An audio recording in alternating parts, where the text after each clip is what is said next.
Monday, and you know what that means. It's video day. Hello again, everyone, and welcome back to your absolute favorite YouTube series from your absolute favorite YouTuber. I hope I'm not being sarcastic, but I probably am. This is, once again, another episode of Tales from the Jungle, number 7, about the time that I got sent to a federal mental examination ward. Basically, if you watch my other video, a child predator, or whatever I called it, snitched on me, you will know that a number of notebooks were taken from mine in which I had doodles and drawings and pictures and lyrics, and most importantly for the FBI, rap lyrics. Oh good, somebody's bumping some music. Somebody in the neighborhood's really cool. So these rap lyrics were the subject of great controversy with the FBI and their agents and their field agents and the judge and the prosecutors, all of whom were at minimum at the absolute youngest. The absolute millennial of the entire crew was probably in his early 50s. As such, when I ended up pleading guilty, because of the simple fact, people ask all the time why I pled guilty, so let me remind you that the law at the time said if you say the words, it's against the law, and my lawyer told me a jury would convict me because the standard was if you said it, it's a crime. Standard's been raised, but that's neither here nor there. After I pled guilty, there were motions by the government, which had been rejected by the judge so far, for me to have a second mental evaluation. Now, I already had a mental evaluation, and the guy said I was not a danger to myself or to others, but that he thought I might be bipolar. And of course, since he said that I was not dangerous, the FBI was totally fighting it, rejecting it, trying to get it thrown out, said I needed a better evaluation. Promise you, if he would have said that I was completely insane, I was gonna hurt people, they'd have been totally cool with it. They'd have left it alone then. But since he gave a very nice review of me and said that he thought it was a misunderstanding and that I simply didn't view things said over the internet as something that should be worthy of consequences, which I do now, obviously, that they weren't going to take that. They weren't happy with a good review. They wanted a bad review. So they kept filing motions for me to get another mental evaluation. After I pled guilty, we agreed to it. This was pre-sentence. I had not received my sentence yet. This was supposed to aid in sentencing. More like AIDS in sentencing. So in the end, we accepted it, and I was transferred to a federal prison. It's actually a fully functioning federal prison. It's Butner, North Carolina, the one, medium low security. And Bernie Madoff is there. I'll get to that story in a minute. If you've ever heard of Bernie Madoff, the Ponzi schemer, he's a very, very famous man. He was a billionaire, but he's there. I met him in passing a few times. So I was transferred to a federal prison to have this mental evaluation. I was sent all the way through Atlanta, Georgia's massive federal transfer center. And I was actually sent into a federal prison. It's a fully operational prison, but they have one unit. The units are named after different colleges, and this was North Carolina unit, which is specifically for 30 to 90 day federal mental evaluations by the doctors that they have on site. So let me tell you right now that having been in jail for 17 months prior to this, it was definitely a little weird to get to a federal prison. I was unaware of the movement capabilities that are allowed in prison. I was so used to jail that I assumed prison was much of the same. You just kind of sit in a room with a few other guys and play as much spades as you can until you vomit. But I got there, the guys were relatively friendly, the case managers and the people that worked there, and they gave me my bedroll, and he was like, all right, now you're gonna go out that door right there, you're gonna walk until you see a hill. When you get down the hill, you take a left, and there's North Carolina unit, that's for the mental evaluation people. So that's where you're gonna go. And he just opened the door for me onto the compound, which is like, a mile by a mile wide or something like that. And I'm sitting there going, this is a test. This is the test. I'm sitting there with my little bedroll and my clothes bag, like, this is a test. I'm gonna get sniped just walking out here. But in the end, nobody showed up, so I started walking. And on my way there, this is the first encounter that I had with a federal inmate doing a life sentence, I guess. I was walking and I'm looking around kind of confused, and this guy with a cane stopped and he goes, hey, what unit are you looking for? And I was like, North Carolina unit. And at this point in time, I noticed that this guy had "fuck you" tattooed underneath his eyeballs. I swear to God, on his face, "fuck you" in big bold letters. He was doing a life sentence. Lots of dudes get tattoos like that, game over on their face if they're doing a life sentence or whatever. And he was like, you're gonna wanna follow this path right here. You're gonna come down to a little dip like a hill, and you're gonna bang the left, man. Have a good day. And he just kind of walked off. I was like, okay, interesting. So I get there, I put my stuff down.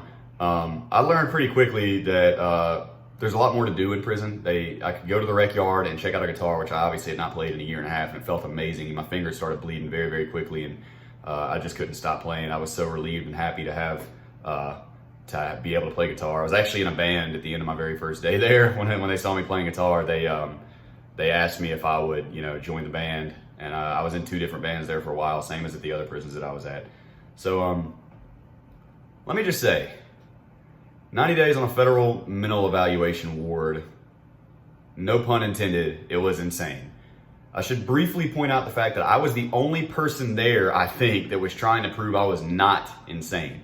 Everybody else there was trying to prove that they were crazy. So let me go through a few of these characters real quick. I'm gonna try not to make this video too long. I know people don't really like the 20-minute video. Okay, so first off was this guy. I'm sure his name is public record. I can't think of a nickname to call him. I'm gonna call him Propane. I'll sell propane accessories. This dude called his work, told him he was gonna blow up the building, right? And he showed up to his work, took a 30-pound propane tank and put it next to the air conditioning unit at his work, turned the gas knob on, and stood there chain smoking cigarettes until they got short, flicking the cigarette butts at the propane tank and just running away. And he'd called the place and told him he was gonna do this, right? So they'd already evacuated the building. This dude looked like Forrest Gump with a mullet. He's from Alabama. And he was very much schizophrenic. I learned a lot. I read a lot of the DSM-4, like the mental disease manual while I was there. And I came to recognize schizophrenia and a lot of other mental illnesses because I got a really close up look at it. And they're all like, they would do things like come up and they'd say, feel right here, feel right here. And they put your finger on their cheek and they go, you feel that? That's where they put that chip in me. When I was a kid, I went to the dentist and they removed one of my teeth. And when I was under, they put a chip in me, like classic, clear-cut schizophrenia. When people tell you there's chips in them, they can always remember it and they can always feel it and you don't feel anything. And anyways, so this dude, he sounded like a cross between, I shouldn't say this of all people, but he sounded like a cross between the VTech shooter Cho Sung Hui and Napoleon Dynamite. Like his voice was like a perfect one of these. Like he's like, hey, I heard that you play guitar. Do you like Megadeth? And I'd be like, not really, no. And he'd be like, oh, I like Megadeth. Do you want to go play guitar? And I'd be like, okay, all right, yeah, let's go play guitar. He started playing some kind of weird rhythm, and I was like, what key are you? And he was like, I don't know any theory. I just play. It wasn't a bad dude, don't get me wrong, but he was batshit insane. They had him on enough medication to the point that he realized he was insane. This dude had thought during the 2008 presidential election that John McCain and Barack Obama were stealing his thoughts through his TV, right? He thought that like technology was all robots. They were stealing his thoughts to use as evidence in the presidential election. I have no clue, dude. He got really strung out on meth, which clearly did not help his mental state. And he would periodically grab his TVs, throw them out in the backyard, and like destroy them with a baseball bat. So when he made this bomb threat, right, he was under the impression that robots were taking over the world. This dude, the FBI showed up at his house. He had like 15 broken TVs scattered all across his backyard. He had called in a bomb threat. And a lot of times when there's a severe bomb threat that seems to have some credibility to it, they send in a bomb defusing robot. I'm still cracking up about this years later, right? The dude was on enough medication where he realized he had lost it for a while there. It's amazing to me what mental health medication can actually do for you. It really can help schizophrenic people and people with mental diseases that they can't help. It will help them get back to reality. So he was like, I realized I was being pretty out there, man. I was a little out of my mind. I'm like, yeah, you think? So he's sitting in his living room, not realizing the cops are there. All of a sudden, he hears his front door break down because they're doing the bomb robot, and all he hears is, and he's like, I knew it, the robots are here. So he's like, jump off his couch, and he's running to go hide in the closet. He's locking the door in the closet and all that. Well, obviously they got him out, man, but he said that hearing that robot was just like the confirmation of every single paranoid schizophrenic delusion he'd ever had his entire life. And I died laughing when he told me this. The dude really wasn't a bad guy, man, but they had him on Thorazine, which is a high tranquilizer, very, very powerful tranquilizer for severely mentally ill people. And he'd just be sitting there in his room just staring at the wall. And we'd say, hey, Propane, man, they called lunch, you want to go? And he'd be like, no. And if we were playing spades with him and he started losing, he'd just drop all his cards and stand up and say, I quit, and walk off. Anyways, I spent way too much time on Propane. He's just one of the many characters, right? Another guy actually is the only person that I ever saw later down the line. When I went to the last prison of my first bid, I saw a guy that I was locked up with. This dude was crazy. He had dragons tattooed down the sides of his face and a New York logo right here, even though he's from Tennessee and he'd never been to New York. He had a sex crime and he thought nobody on the unit knew it, but we all knew it. When I saw him later in prison, he claimed he was in there for tax evasion when we were at Butner together, but later on down the line, he was all like, "Hey man, yeah, good to see you, man. I remember you from Butner like years ago, man. Hey man, yeah, you know, I beat that tax evasion, but whenever I was walking out, man, they caught me with a 17-year-old girl, man. They gave me 17 years for it." I'm going, bro, you think okay, whatever, man. I'm just gonna, keep in my lane and you keep in yours or whatever, dude. Like, it's pretty obvious when dudes are like that. But how convenient for every sex offender in history that's in federal prison that every girl in question was 17 years, 364 days, 23 hours, 59 minutes, and 59 seconds old. It's just such a lovely coincidence, and they get these 30-year sentences. Yeah, okay. I actually had a pretty good time at Butner. There were some instances where shit got weird. I didn't know the rules of prison yet, you know what I'm saying? I just thought it was goofy and it was laid back now. It wasn't like jail. We're all here temporarily. We're having a good time. So there's a guy I was casually friends with, and he was taking a shower, and my buddy handed me a cup of ice water and said, "Throw it over the shower stall." So I joked around. I went in there and threw the water over. The dude came out, and he actually swung at me. Not right then. He put his clothes on. Like 20 minutes later, he came out and he swung at me. We had a bit of an altercation. I ended up coming out on top. And for the next 2 days, people kept telling me that the guy was planning on hitting me with a lock because I beat him up. And it was stupid though. I didn't hold any grudge against the guy or anything like that. I just had a lot of a bigger ego when I was 20. I turned 21 at Butner. And as a matter of fact, the guy with the face tattoos and all the guys actually got together and they made me a, what do you call it, man? I'm already forgetting. Somehow I've already forgotten the name of what they call this in prison. It's kind of a good thing. It's where you take a honey bun and you smother it in peanut butter and you crunch up a bunch of chocolate bars and M&Ms and you sprinkle it all over, man. And they put like 4 of them together and we all took bites of them, man. We all cut little pieces out, man. It was actually really cool because my whole bid, man, I really got along with pretty much everybody. There'd be freak instances and stuff like that, man. But I was always such a laid back dude and I tried to understand people. And they made me a big sign that said Happy 21st, man. It was really cool, actually. There were some heartwarming moments there. When that dude came out and swung at me and I got the better of him, the guy that handed me the cup of ice water to throw in there had like a mental breakdown about this. He started trying to give me commissary and we actually had to take some razor blades away from him because he acted like he was going suicidal. Like he had a psychotic break because I got in a fight with that guy because he gave me the water. And I was just like, dude, it's fine, man. You had no idea. Like it was just a prank. It's not your fault that the dude took it the wrong way or whatever, man. Like we were just goofing around, bro. Like it took me like a long time to comfort this guy, man. I also at this time learned something that I was unaware of prior to this. There's actually still illiteracy in America, and I'm not saying that in a derogatory way. I mean, there were legitimately people there who could not read. So I used to spend a good bit of time helping dudes email their families that couldn't really read. I would type for them. I'm a fast typer anyways, and some guys could type 6 words in 30 minutes. You know, I'd help them type their emails or whatever. Just trying to be helpful, man. Just trying to have some compassion. The mental evaluation went really well. They actually ended up subpoenaing the doctor. It's a matter of public record. Her name is Dr. Heather Ross, and I got along with her quite well. You know, I was very, very honest and forthcoming. I did tons of every mental evaluation like known to man. Like I had to even take IQ tests and all kinds of stuff. Like this was a thorough, in-depth mental evaluation. They did intelligence scores. They made me do spelling tests. Everything that you can imagine, man. It was intensive. It was like 2 or 3 times a week for an hour a day for 90 straight days, right? They subpoenaed her and she gave a glowing testimony, man. She really, I think, truly believed in her heart that I was getting ripped off by the FBI, that there was some punishment needed, and that they were going entirely too far to try and prove that I was going to do something I was never going to do. But she gave a glowing testimony about me. As a matter of fact, at one point she said that she considered me to be very charming, very helpful to the other inmates, essentially a model inmate. You know, I didn't cause any problems, at least that they knew of.